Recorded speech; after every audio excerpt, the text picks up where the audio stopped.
Yeah, so what can we do, like we Malaysian?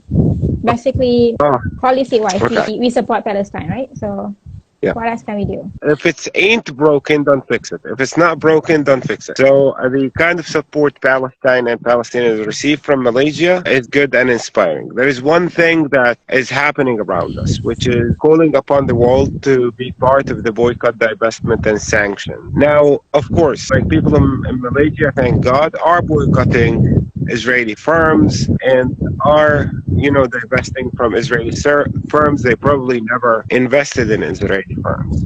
And they are naturally involved in lack of diplomatic ties, no diplomatic ties. But this needs to be promoted as a form of sanctions, because one of the most successful countries in the world in imposing sanctions at the Israeli oppressor is Malaysia, but it's never promoted as sanctions. So that's what we need. We need to uplift the position of Malaysia from no diplomatic ties to active sanctions. And when Malaysia proves to the world that sanctions on Israeli oppressors are possible, then more countries will follow.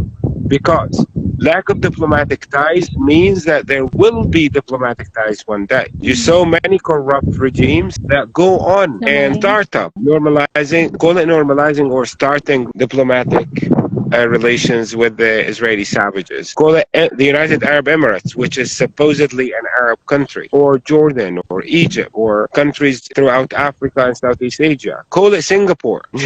All those regimes do not shy away from supporting or having diplomatic relations with the criminal regime in Israel. Instead of waiting for the time Malaysia will become like Singapore, we need Singapore to become like Malaysia. We need Thailand to become like Malaysia, because there is an example of successful sanctions imposed on that brutal regime that need to be generalized.